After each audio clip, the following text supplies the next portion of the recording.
로마서 1장 1절부터 7절까지를 교독합니다. 예수 그리스도의 종 바울은 사도로 부르심을 받아 하나님의 복음을 위하여 택정함을 입었으니 이 복음은 하나님이 선지자들을 통하여 그의 아들에 관하여 성경에 미리 약속하신 것이라.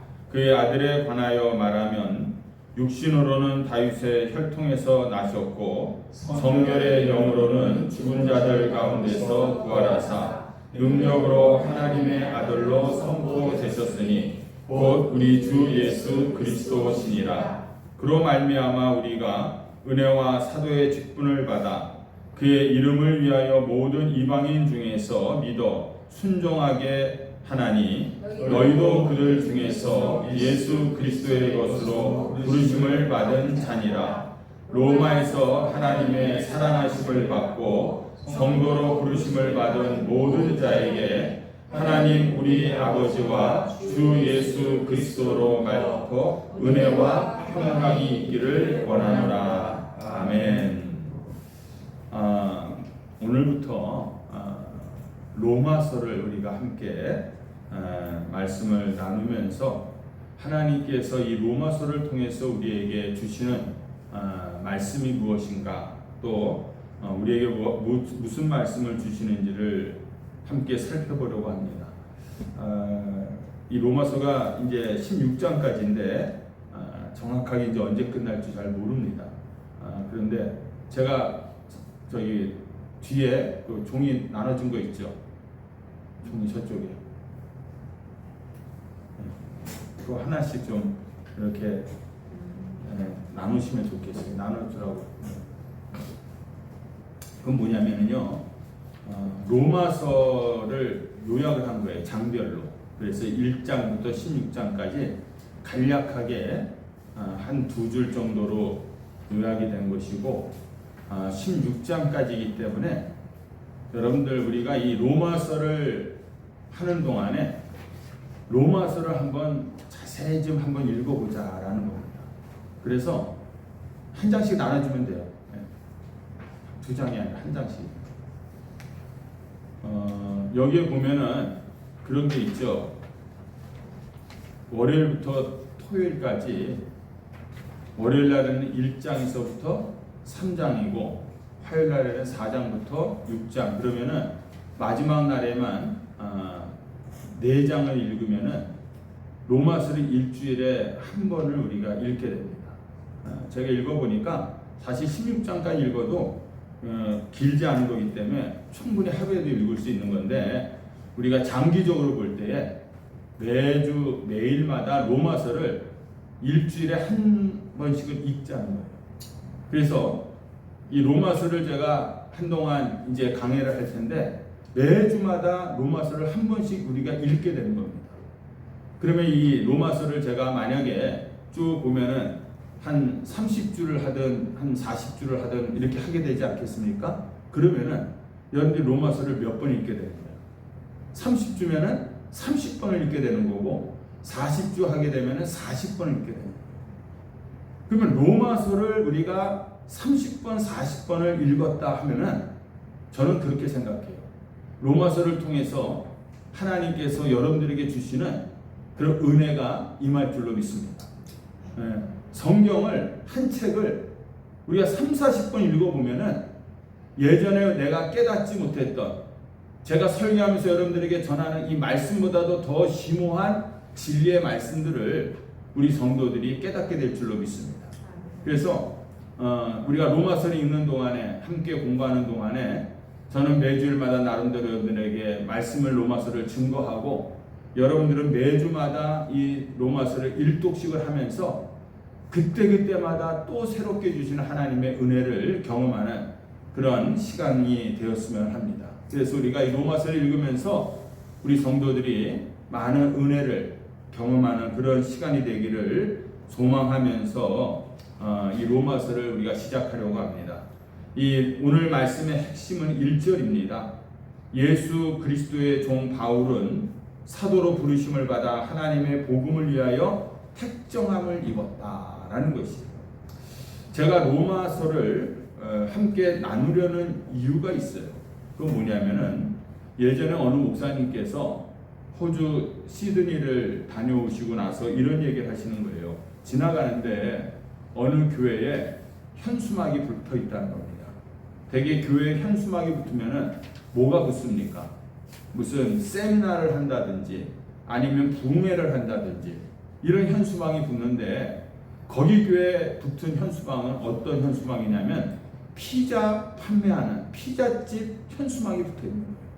깜짝 놀라갖고 아니 어떻게 교회 피자집이 현수막이 붙어 있습니까? 물었더니 거기에 목회하시는 목사님이 교회 성도들이 줄어들다 보니까 교회가 유지가 안 돼서 그것을 매각을 했는데 피자집이 샀다는 거예요. 근데 그 피자집이 마케팅을 위해서 거기에 교회가 있다는 건 그 동네 사람들이 다 알잖아요. 그러니까 그 교회를 건물을 리모델링 하지 않고 그대로 사용하면서 피자집을 운영하고 있다라는 것이에요. 깜짝 놀랐다는 거예요. 그랬더니 거기 현지 목사님 이거 놀랄 일도 아닙니다. 어느 교회는 그 교회가 술집으로 변했습니다. 술집으로 변했다. 그런데 이 술집 테이블들이 있는데 테이블 중에서 제일 비싼 테이블이 어디냐면 교회를 리모델링 거기도 하지 않고 강대상을 그대로 놔뒀다는 거예요.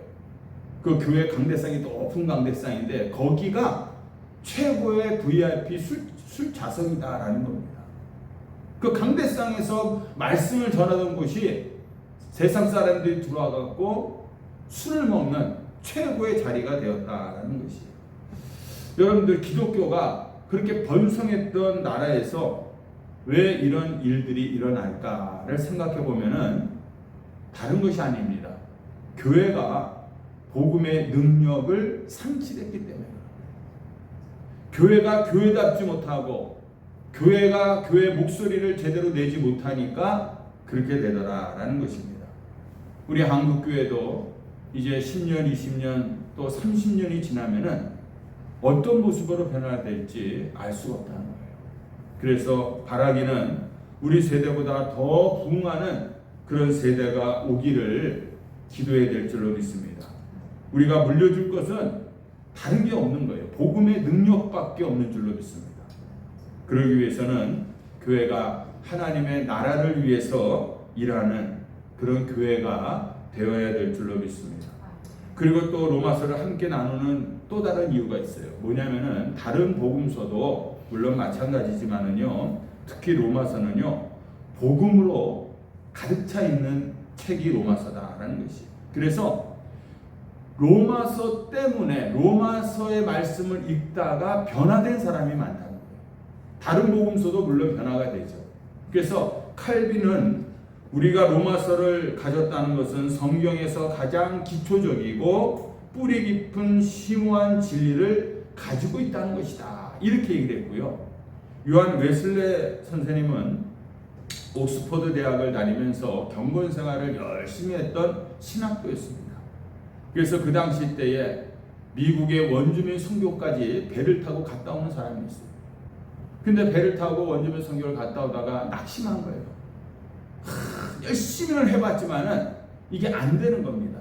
그러면서 내 열심으로 그렇게 내가 열심히 했는데 왜 안 될까 하면서 좌절해서 배를 타고 돌아오다가 풍랑을 만나갖고 죽을 고비를 겪고 있는데 거기서 한 무리가 죽음을 두려워하지 않고 믿음으로 기도하면서 예배를 드리고 있었던 거예요. 그 사람들이 모라비안 교도입니다. 그 모라비안 교도들의 그 기도하는 그 믿음의 모습을 보고 큰 충격을 받습니다. 그래서 돌아와서 1738년도 5월 24일 월드스케이트라는 그 작은 도시에서 성경 공부를 하고 있었는데 거기서 그 로마서 주석 마틴 루터의 로마서 주석 서문을 어떤 분이 읽고 있었던 거예요. 그 로마서 서문 주석을 읽는 것을 듣다가 요한 웨슬레가 회심을 하는 그런 사건이라는 거예요. 그래서 정말 예수님이 나의 죄를 위해서 십자가에서 죽으셨다는 것이 믿어지기 시작하는 것이고 또 그 죄사함을 받은 그 놀라운 그 사건 때문에 요한 웨슬레가 가슴이 뜨거워지기 시작한 겁니다. 그래서 나아가서 영국 땅에서 복음을 전하기 시작하는데 그때부터 변화가 일어난 거예요. 그래서 그 당시 때에 많은 죄수들이, 술집들이 문을 닫고 죄수들이 주님께로 돌아오는 그런 역사가 일어났다라는 것입니다. 역시 요한 웨슬레도 로마서 서문을 읽다가 변화를 받은 거예요. 그리고 여러분들 어거스틴은 성적으로 아주 방탕한 사람이었습니다. 그래갖고 그 어머니 모니카가 늘 눈물로 기뻐하는 것이에요. 그런데 이 어거스틴이 회심한 말씀이 어떤 말씀이냐면 로마서 13장 13절 14절입니다. 낮에와 같이 단정히 행하고 방탕하거나 술 취하지 말며 음란하거나 호색하지 말며 다투거나 시기하지 말고 오직 주 예수 그리스도로 옷 입고 정욕을 위하여 육신의 일을 도모하지 말라. 성적으로 방탕하게 살던 이 어거스틴에게 이 로마서 13장 13절 14절 말씀이 그의 가슴을 때린 겁니다. 그래서 그가 하나님께로 돌아오게 되고 참회록이라는 놀라운 책을 쓰게 된 것입니다. 이처럼 여러분들 로마서는요 신앙의 이 기초를 다루고 있는 책이고요. 그리고 가장 복음을 우리들에게 잘 설명해 주고 있는 책이 로마서다라는 거예요. 그러니까 로마서는 이 공간 복음서처럼 무슨 예수님의 비유나 예수님의 사건이나 예수님의 이야기가 나오기보다는 이런 신앙의 기초적인 것을 우리에게 구원이 무엇인지, 하나님의 의가 무엇인지, 우리가 구원받은 성도가 어떻게 살아야 하는지 이런 것들을 우리에게 지금 설명해 주고 있는 책이다라는 것입니다. 그래서 오늘은 첫째 날이기 때문에 이 로마서의 배경을 우리가 알기 위해서는 먼저 사도 바울의 이 전도의 역사를 우리가 알아야 합니다. 바울이 1차, 2차, 3차 전도 여행 중에 특히 3차 전도 여행 중에 고린도에서 이 로마에 있는 성도들에게 쓴 서신서가 로마서입니다. 로마 교인들에게 보낸 편지인 거예요. 바울은 로마로 모든 길이 통해 있지 않습니까? 그러니까 로마로 통한 모든 길을 통해서 복음이 다 퍼져나가기를 간절히 소망하면서 이 편지를 썼다라는 것입니다.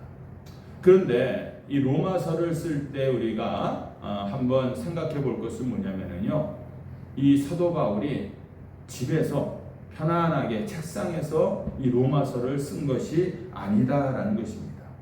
그는 전도하기 위해서 그 불모지를 걸어 돌아다니면서 때로는 매를 맞기도 하고 때로는 추방을 당하기도 하고 이런 고난 속에서 하나님이 살아계심을 생생하게 그가 체험을 한 거예요. 죽었다 살아나는 그런 경험들을 한 거예요. 고난 속에서 하나님이 자기를 지켜주는 놀라운 경험들을 했고 예수님의 이름으로 기도할 때 놀라운 기적들이 병자가 낫고 이런 역사들을 그가 경험하면서 복음의 뜨거운 열정을 가지고 쓴 책이 바로 이 로마서다라는 것입니다. 그래서 우리가 이 로마서를 읽을 때는요, 여러분들 그런 생동감을 가지고 읽어야 되는 거예요. 사도 바울이 얼마나 이 고난 속에서 하나님의 살아계심을 증거하면서 이 편지를 썼을까, 이것을 상상하면서 우리가 쓸 때에, 우리가 읽을 때에 그 은혜를 우리가 경험할 수 있다라는 것입니다. 그러므로 여러분들 로마서를 함께 읽어나가면서 우리 모든 성도님들이 예수를 믿음으로 우리가 구원받은 하나님의 자녀라는 그런 확실한 은혜가 우리에게 있기를 주님의 이름으로 축원합니다. 이 로마서 주제는 크게 세 가지예요. 첫째는 뭐냐면 오직 믿음으로, 오직 은혜로만, 오직 예수 그리스도로만 우리는 구원을 받을 수가 있다라는 것입니다. 구원받을 수 있는 유일한 길은 예수밖에 없다는 것입니다. 오직 주님의 은혜, 그 십자가의 은혜밖에 없음을 여러분들 기억하시기 바랍니다. 다른 곳에서 구하지 마세요. 그 구원을 다른 곳에서 자꾸만 찾으려고 하니까 거기서 이단들이 나타나는 것이고 거기에 이단의 그런 유혹에 우리가 빠지게 되는 것입니다. 구원은 여러분들 오직 예수 그리스도 은혜밖에 없다라는 것을 먼저 명심하시기를 바랍니다. 그리고 두 번째로는 유대인만이 아니라 이방인들에게도 하나님의 구원이 가능하다라는 사실이 여기에 써져 있는 것입니다. 그러므로 우리가 전도와 이 선교에 눈으로 이 로마서를 읽어야 된다라는 것이에요. 유대인들뿐만 아니라 어떻게 이방인들에게 하나님의 복음이 전해지고 있고 전해질 때마다 이방인들 안에서 어떤 역사들이 일어났는지를 우리가 살피면서 로마서를 봐야 된다. 그리고 세 번째로는 구원받은 성도들이 그리스도를 닮아가는 그런 성화의 과정을 어떻게 내 삶 속에서 이루어가고 있느냐, 이것을 여러분들 잘 살펴보시기 바랍니다. 우리가 하나님의 의에 이르게 되어서 성화의 과정을 겪게 되는데 그 과정이 어떻게 우리에게 나타나느냐, 사람이 어떻게 변화되느냐, 이것을 사도 바울이 쓴 로마서를 통해서 우리가 잘 살펴봐야 될 줄로 믿습니다. 그래서 여러분들 구원의 감격이 다시 회복되기를 주님의 이름으로 축원합니다. 밋밋한 그런 신앙생활을 더 이상 하지 말고 우리가 정말 우리의 신앙이 타오르는 감격과 그리고 열정으로 다시 회복되기를 그런 소망하는 바람으로 우리가 로마서를 함께 공부해 나가기를 원합니다. 오늘 1장 1절에 초점을 맞추어서 보면은 먼저 1장 1절에 보니까 바울은 자기를 뭐라고 소개하고 있습니까? 예수 그리스도의 종이다, 이렇게 소개하고 있어요. 종이라는 얘기는 노예다라는 얘기입니다. 실제로 그 당시 때는 이 노예 제도가 있지 않았습니까? 그러니까 나는 예수님의 노예입니다, 예수님의 종입니다, 이렇게 얘기하는 거예요. 그런데 여러분들 이 종이라는 단어에 대해서 열등감을 가지고 있는 사람은요, 이 종이라는 표현을 사용 못합니다. 무슨 얘기냐? 내가 키에 대한 열등감을 가지고 있으면은요, 대화 속에서 키 얘기가 나오면은 대화를 회피하게 되는 거예요. 내가 어떤 살아가면서 물질적인 열등감을 가지고 있다 하면은 누가 조금만 좀 있는 척해도 굉장히 거기에 대해서 열등감을 가지고 회피하게 되는 것입니다. 그러니까 종에 대한 열등감이 있는 사람은요, 종에 대한 얘기를 하지 않는 것이에요. 그런데 나는 예수 그리스도의 종이다라고 사도 바울이 얘기할 수 있는 것 자체는 뭐냐? 나는 거기에서 자유함이 있다는 거예요. 비록 내가 종이라고 내 자신을 고백하고 있지만은 나는 예수 그리스도 안에서 자유함이 있기 때문에 그는 담대하게 나는 예수 그리스도의 종이다, 이렇게 얘기할 수가 있는 것입니다. 여러분들 그 당시 때에 종이라는 단어를 말하면은요, 사람 취급을 받지 못하던 시대였어요. 그런데 사도 바울의 자기의 정체성을 나는 예수 그리스도의 종이다, 노예다라고 표현했다는 것은 종이라는 말에 전혀 수치심이 없다는 거예요. 오히려 나는 예수 그리스도의 종이라는 말에 나는 오히려 자랑스럽다. 그렇기 때문에 이 로마서를 처음 시작하면서 자기 자신을 나는 예수 그리스도의 종이다라고 이렇게 표현을 하고 있는 것입니다. 여러분들, 우리 스스로가 나는 누구의 종입니다 이렇게 얘기할 때에 정말 내가 그분을 나의 주인으로 섬기고자 하는 그런 마음으로 그렇게 표현을 합니까? 성도님들이 목회자를 위해서 기도할 때 우리 하나님의 종 목사님 이렇게 기도하는 분도 있고, 어떤 분은 그래요. 우리 하나님의 종님 목사님들, 종인데 무슨 종에다가 님을 또 붙인다고. 하나님의 종이라고 하면서 정말 우리는 하나님을 주인 삼아서 우리가 살아가고 있느냐라는 것이에요. 왜 다른 단어도 많은데 바울은 자신을 이렇게 그리스도의 종이다라고 표현했을까? 여기에는요, 사도 바울의 이 중요한 과거의 역사가 있는 거예요. 그의 과거가 묻어있다라는 것입니다. 그러므로 여러분들은 누구의 종입니까? 또 무엇의 종입니까? 하나님의 여러분들 정말 종입니까? 우리가 하나님의 종이 아니면은요, 정말 하나님의 종이 아니면 우리는 다른 무언가에 지금 종으로 살고 있다는 거예요. 하나님의 종이 아니면 세상의 그 무엇의 노예로 우리가 붙들려 살고 있다라는 얘기입니다. 사도 바울이 예수님을 만나서 십자가의 의가 무엇인지를 깨닫고 발견한 것이 뭐냐면은, 나는 지금 내가 잘못 살아왔구나라는 것을 깨닫게 되는 거예요. 열심히 살아온 것 같은데 율법을 철저히 지키면서 하나님 앞에서 의롭담을 인정받으려고 자기 의를 스스로 포로가 되어갖고 자기가 살아왔다는 것이에요. 그런데 예수님을 만나고 나서는 내가 율법으로는, 내 의로는 내가 구원함을 받는다는 것이 불가능하구나라는 것을 예수님을 만나고 나서 깨달았다는 것입니다. 그러니까 예수 그리스도의 종이라는 정체성을 갖게 되면서부터는 지금까지 나는 더러운 것에 종이 되어서 살아왔었구나라는 것을 사도 바울이 처절하게 깨닫게 되었다라는 것이에요. 그래서 오늘 첫 번째 주제는 여러분들, 지금까지 내 인생은 다른 것들의 종이 되어 살아왔다라는 것이에요. 내가 예수님의 종이 아니면은 지금까지 나는 다른 것의 종이 되어서 살아왔다는 것입니다. 어떤 종입니까? 죄의 종으로 살아왔고, 또 돈의 종으로 살아왔고, 성공의 종으로 살아왔고, 거짓의 종으로 살아왔고, 학벌의 종으로 살아왔고, 아니면 율법의 종으로 내가 지금까지 살아왔다라는 것입니다. 예수 만나기 전까지 바울은 자랑할 것이 너무나도 많았던 사람입니다. 자기는 정말 로마 시민권을 가지고 있었고, 유대인 중에 유대인이고, 바리새인 중에 바리새인이고, 그리고 구약 율법을 꿰뚫고 있었던 그런 지식인이고, 가말리엘의 문화생이었고, 최고의 학부를 다녔던 사람입니다. 그렇기 때문에 율법을 지키지 못하는 사람들을 보면은요, 어떤 생각이 들었냐면, 다 저들은 더럽게 보인 거예요. 다 더럽게 보인 거예요. 다 정결하지 못한 인간들로 보였다라는 것입니다. 그러니까 정죄를 하게 되는 것이에요. 제가 예수님의 종으로 살지 않고 다른 종으로 살았던 처절한 경험이 있습니다. 제가 돈의 종의 노예로 살았던 그런 경험을 한 적이 있어요. 언제냐면은 캐나다에 있을 때 그 기업 신방을 갑니다. 근데 그 당시 때 이제 마켓 같은 것을 하시는 그 집사님 집에 신방을 우리가 갔는데, 집이 아니라 가게로 갔죠. 거기에는 여러 가지 많이 파는데 뭘 또 파냐면 그런 그 가게마다 로또를 많이 팔아요. 로또.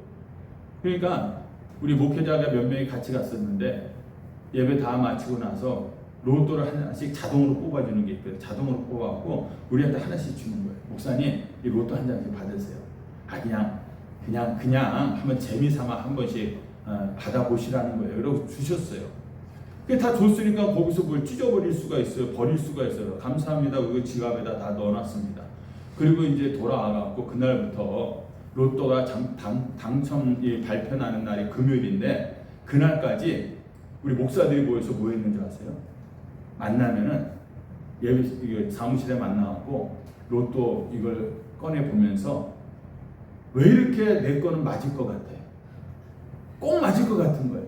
서로가 다 맞을 것 같으니까 이 로또가 요번에 몇만 불짜리냐, 한국 돈으로 몇십억짜리냐, 몇백억짜리냐 막 이렇게 늘어납니다. 그러면은 기대감이 점점 불어나면서 목사들이 교회 사무실에 앉아갖고 그 돈 당첨되면은 이거 가지고 그래도 목사들이니까 교회를 어떻게 질까? 예배당은 어떻게 지고, 교육관은 어떻게 지고, 하루에도 12번씩 교회를 졌다 물었다 그럽니다. 그리고 정말 이제 금요일날 당첨하는 날이 나왔어요. 추첨하는 날. 그러니까 그걸 딱 봤습니다. 우리 3명 목사님이었는데 어떻게 됐을까요? 3명 중에 1명도 안 됐다는 거예요. 다 꽝이 나는 거예요. 다 꽝이 되어버리고 마는 거예요. 그러니까 로또에도 은혜가 있긴 있는데요, 그 은혜가 불확실한 은혜입니다. 불확실한 은혜. 일주일 동안 목회자들이 그 로또 때문에 어떻게 보면은 이 돈의 종으로 일주일 동안을 끌려다닌 거예요. 많은 사람들이요, 죄의 종으로 살면서도 내가 죄의 종으로 살고 있는지도 모르고 살고 있다는 것입니다. 바울이 이룰 수 없는 의를 예수님의 십자가에서 완전히 예수님께서 이루어 주셔서 죄 사함을 받고 구원함을 얻었습니다. 이것이 여러분들 복음인 줄로 믿습니다. 바울이 이것을 깨닫고 너무나도 행복하니까 나는 이제부터 자유다. 이후부터는 그래서 나는 예수님의 종이다. 이렇게 고백하고 있는 거예요. 이 고백은 지금까지 내가 다른 종으로 살아왔다라는 것을 고백하는 것입니다. 바울도 성공의 종으로 살아왔어요. 누구보다도 더 열심히 노력을 해갖고 가장 높은 자리에 오르려고 했던 사람이 사도 바울입니다. 사울입니다. 성공을 위해서 그래서 예수 믿는 자들을 끝까지 쫓아가고 잡아내갖고 감옥에 집어넣고 때리고 핍박하는 역할을 성공을 위해서 사도 바울이 해왔던 것이에요. 또 사도 바울은 철저한 율법의 종이었다는 것입니다.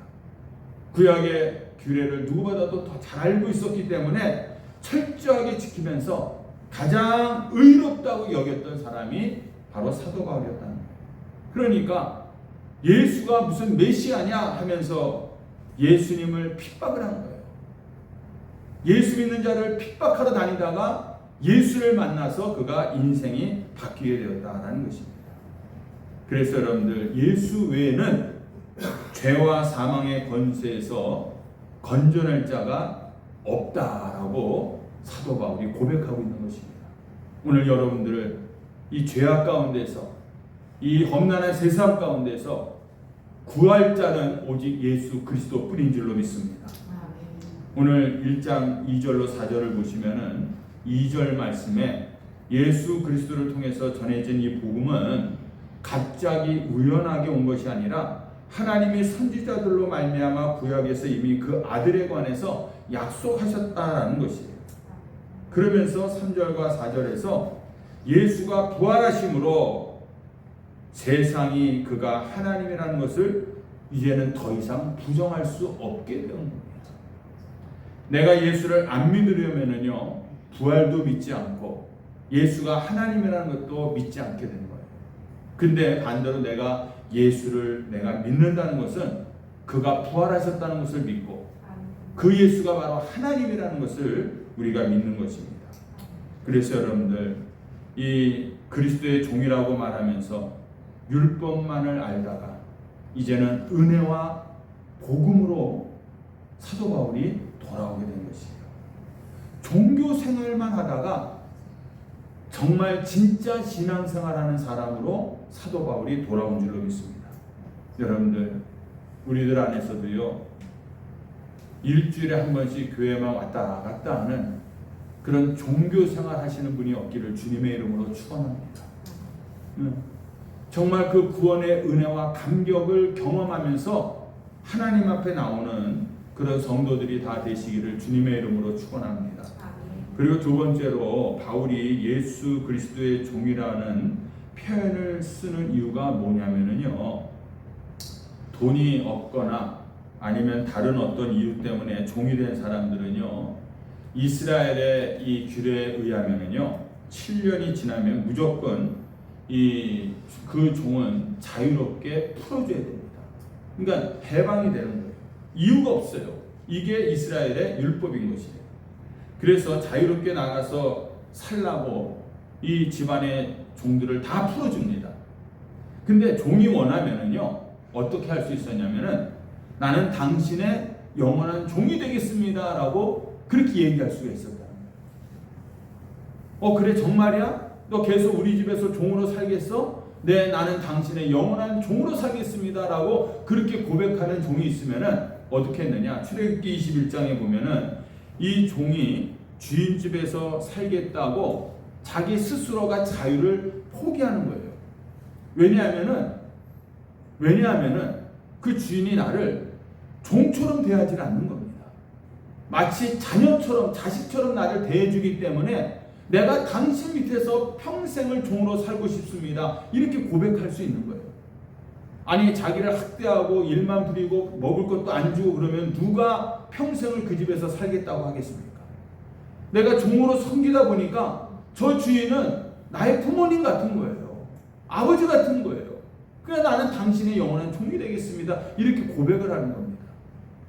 그러면은 21장 5절에 이제 6절에 문설주 앞에서 그 종을 세워놓고 이 귀에다가 송곳으로 귀를 뚫습니다. 이것이 종이 스스로 선택하는 것이다. 귀를 뚫어서 주인집의 영원한 종이 되겠다는 것은요, 여러분들, 남은 내 인생은 누구를 위해서 살겠다? 누구를? 주를 위해서 살겠다라는 거예요. 주를 위해서. 여러분들 중에 귀를 뚫으신 분들은요, 그 귀를 뚫은 것이 미용을 위해서, 아름다움을 위해서 뚫은 것이 아니라 바로 예수님의 종이라는 그런 사인으로 뚫으시기를 주님의 이름으로 축원합니다. 예. 이런 의미 부여가 우리에게 중요한 것이에요. 바울이 자신의 정체성을 예수 그리스도의 종이라고 표현했다라는 것은 바로 이런 겁니다. 뭐냐면, 하나님, 이제 내 인생의 미래는 내 것이 아닙니다. 주님 마음대로 나를 사용하십시오. 이런 고백이 있는 거예요. 이것이 사도 바울의 가슴 안에 있는 신앙인 줄로 믿습니다. 여러분에게도 여러분들 이런 고백이 있어야 됩니다. 내가 예수를 믿는다면은 이런 고백이 우리에게 누구에게나 있어야 되는 거예요. 목회자에게만 주님께서 사용하시기를 원합니다. 그리고 목회자만 그렇게 고백하는 것이 아니라 온 성도들이 예수를 믿고 예수님을 나의 구원자로 섬기는 성도들이라면은 내 인생은 이제 내 것이 아닙니다. 주님이 사용하시기를 원합니다. 나의 모든 미래는 주님의 것입니다. 라는 그런 고백이, 결단이 있어야 된다. 그러기 위해서 우리가 예배 시간에 더 깊게 찬양하고 통성으로 하나님 앞에 기도하고 결단하는 시간이, 이 예배 시간이 있어야 된다는 거예요. 여러분들 오늘 말씀을 듣고 내가 돈의 종이고 성공의 또 종이었었다면은 이것을 깨달으면은 회개하고 가야 되잖아요. 오늘 말씀을 들으면서 그래, 나는 지금까지 물질을 어떻게 쓰든지 돈 많이 벌려고 지금까지 달려왔고, 어떻게 해서든지 성공하려고 내가 달려왔고, 이 세상에 무엇인가를 내가 이루려고 달려왔다면은 잘못된 것이구나, 내가 예수님의 종이었지, 그러면은 그러지 않겠다는 결단이 우리에게 있어야 되잖아요.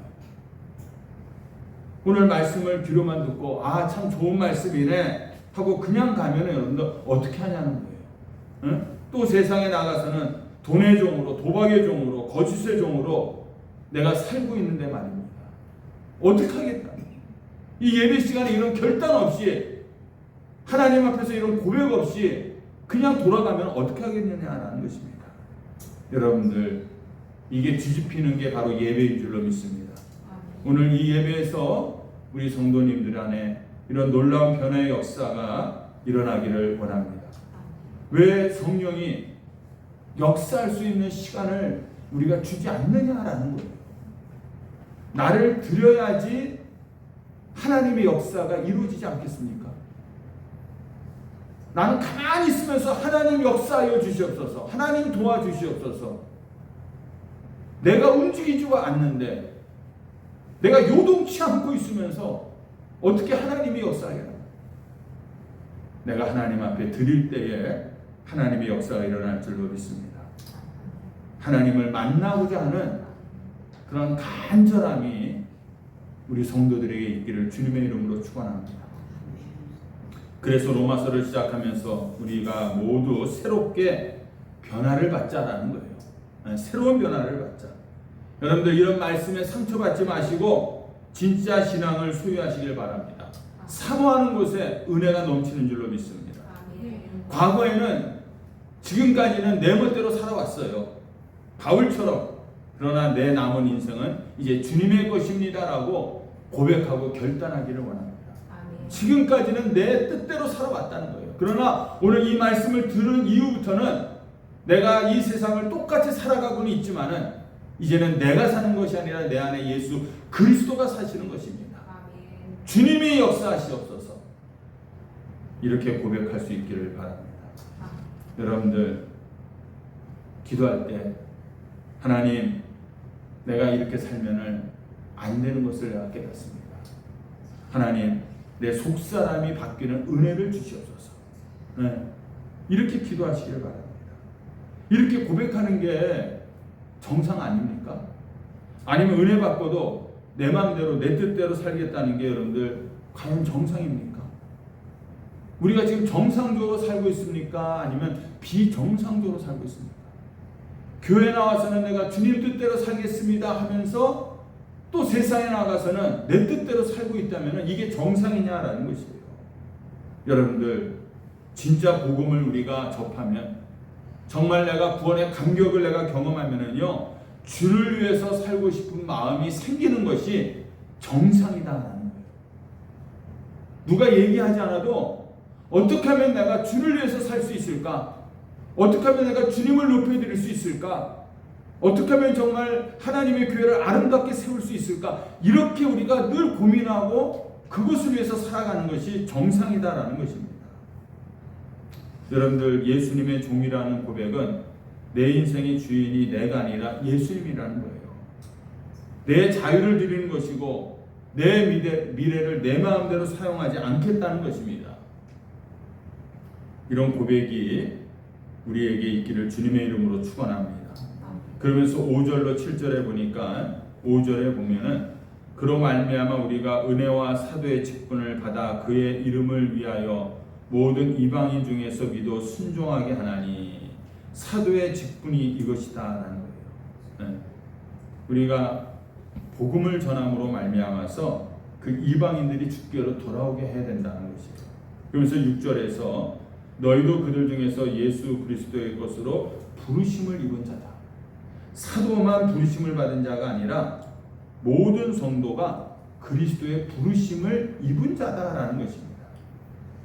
그러면서 7절 말씀을 다 같이 한번 읽습니다. 시작. 로마에서 하나님의 사랑하심을 받고 성도로 부르심을 받은 모든 자에게 하나님 우리의 아버지와 주 예수 그리스도로부터 은혜와 평강이 있기를 원하노라. 예수님은 우리를요 종으로 대하시지 않습니다.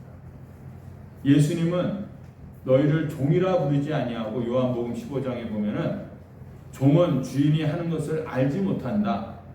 너희는 친구라. 그래서 내 비밀을 너희들에게 다 알려주겠다라고 말씀하고 있어요.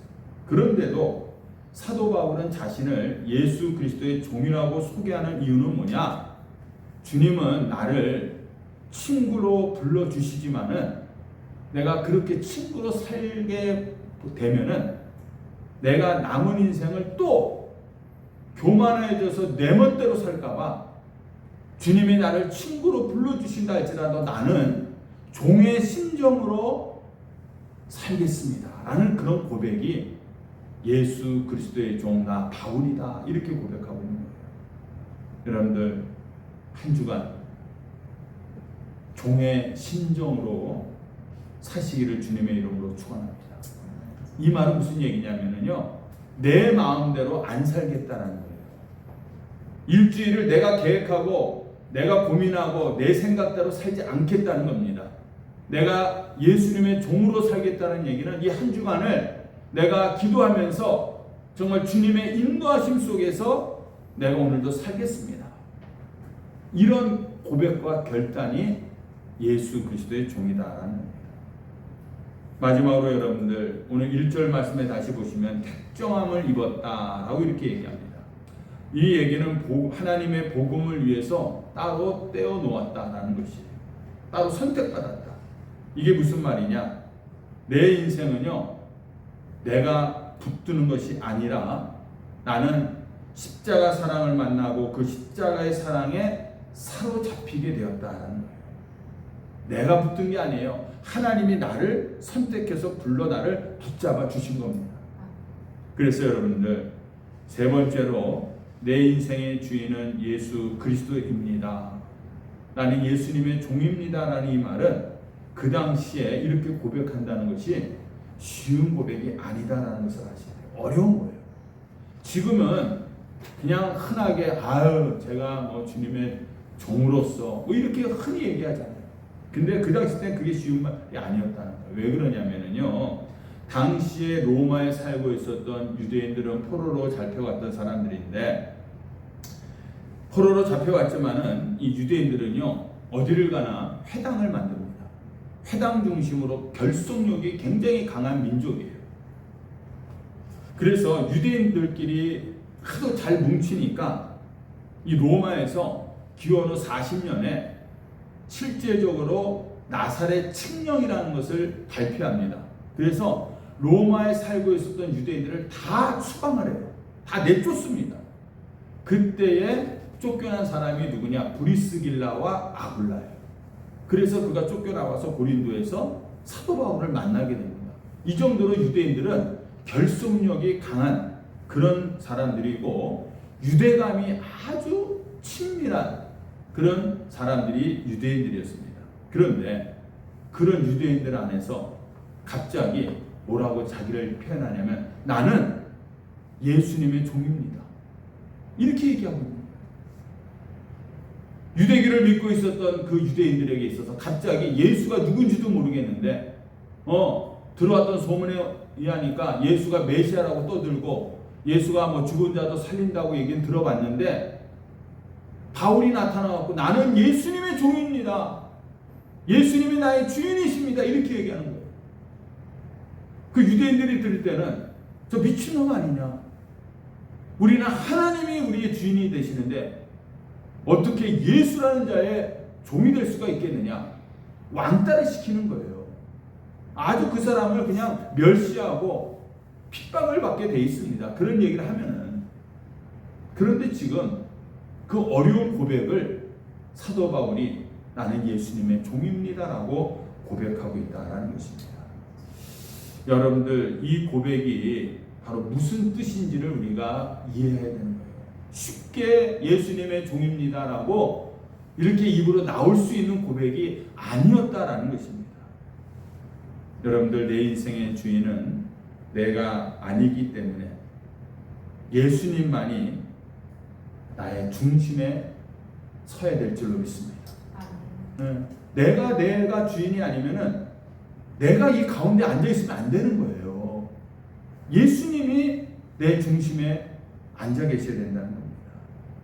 제가 성도님들에게 갑자기 밑도 끝도 없이 집사님 한 10만 원만 줘봐요. 한 50만 원만 줘봐요. 그러면서 확 뺏어가 버리는 거예요.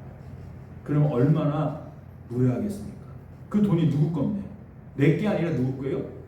성도님들 거잖아요. 열심히 일해서 번 돈인데 목사가 갑자기 가져가면 얼마나 무례합니까? 그런데 여러분들은 누구의 것입니까? 여러분들은 누구의 것입니까? 나는 누구 것입니까? 내 머리는 누구 것이고 내 손과 발은 누구의 것입니까? 오늘 사도 바울의 고백에 의하면 나는 누구의 것이다? 예수님의 것이에요. 나는 예수님의 것이라는 겁니다. 그러면 나는 예수님의 것이니까 내 몸을 쓰고 내 손과 내 발을 쓸 때에 누구에게 물어봐야 합니까? 네? 내가 주님의 것이라고 우리가 고백한다면은 내가 내 머리를 쓰고 내 손과 발을 쓸 때 누구한테 물어봐야 되냐 말이에요. 누구한테? 예수님한테 물어봐야 되는 거 아닙니까? 내 것이 내가 아니니까, 내 것이 아니니까 예수님의 것이니까 예수님한테 우리가 물어봐야 된다는 거예요. 그런데 주님한테 물어보지 않고 마음대로 내가 지금 사용하고 있다라는 것이에요. 여러분들, 내 것은 내가 아니라 주님 것입니다. 이것이 예수님의 주인됨을 인정하시는 거예요. 내 것이 주님의 것이라고 인정할 수 있는 그런 여러분들이 되시길 바랍니다. 내 마음대로 쓰면은 여러분 내가 주인인 거예요. 여전히 내 마음대로 사용하면 여전히 내가 주인인 겁니다. 내 안에. 그런데 내가 예수 그리스도의 종이라는 말은 내 것은 하나도 없다는 겁니다. 다 주님의 것이다. 세상은요 이런 공식이에요. 내 것은 내 것이고요, 너 것도 내 것으로 만들려고 하는 것이 세상입니다. 그런데 우리 그리스도인은 내 것은 다 주님 것이다, 이렇게 고백하는 자가 그리스도인 것이에요. 사도 바울처럼 예수 그리스도의 복음에 감격이 있을 때요, 시편 84편처럼 주의 궁전에서 하루를 지내는 것이 다른 곳에서 첫날을 내가 보내는 것보다 낫다라고 고백할 수가 있는 것입니다. 사도 바울이 1차, 2차, 3차 전도 여행을 하면서 교통편도 없고 제대로 된 길도 없는 곳을 다니면서 전도를 했어요. 그런데 오늘날 이 튀르키예하고 소아시아 지역의 성지 순례를 가 보면은 여러분들 바울이 전도하며 다닌 길을 추적해 보니까 거기에 예수를 위해서 걸어간 길이 나오더라라는 것입니다. 바울이 길도 없는 것을 터덜터덜 돌아다니면서 전도했던 그 흔적들이 나중에 찾아보니까 예수를 위해서 걸어간 길로 나타나더라라는 것이에요. 그러면 여러분들의 인생 지도를 그리면은 여러분들은 어떤 길이 나올까요? 여러분들이 걸어간 길을 지도에다 표시했다 보면 어떤 길이 나올까요? 우리는 아마 그 길을 좌표로 쭉 찍다 보면은 이 일산, 서울, 인천, 경기권 그 안팎에서 우리의 길들이 나올 겁니다. 이것이 뭐 바울의 길보다 나쁘다는 얘기가 아니에요. 이 길만이라도 먼 곳으로 나가지 못하더라도 이 길만이라도 우리가 주를 위해서 살자라는 거예요. 주를 위해서 걸어가자라는 거예요. 가족을 만나러 길을 가도 사업장과 직장일로 길을 가더라도 주를 위해서 가자라는 것입니다. 그래서 예수님을 위한 그런 지도를, 예수님을 위한 그 길을 내는 그런 여러분들이 되기를 주님의 이름으로 축원합니다. 우리 이 시간 함께 우리 기도하기를 원합니다. 오늘 이 말씀과 같이요, 여러분들 우리가 정말 하나님 앞에서 바로 세워지는 그런 성도들이 되고 정말 나는 예수 그리스도의 종입니다. 우리가 그렇게 고백할 수 있기를 원합니다. 정말 지금까지 주님께서 나에게 주신 이 구원의 감격, 이것이 얼마나 크고 놀라운데 우리가 그것을 잊고 살지 않았습니까? 밋밋한 신앙생활을 해왔다면 다시 한번 하나님 내 심령 안에 정말 그 뜨거움과 감격을 회복하여 주시옵소서. 내 것은 아무것도 이제 없습니다. 나의 미래는 주님의 것입니다. 주님의 마음껏 나를 사용하여 주시옵소서. 우리가 이렇게 하나님 앞에 오늘 고백할 수 있기를 원합니다. 다 같이 기도합니다.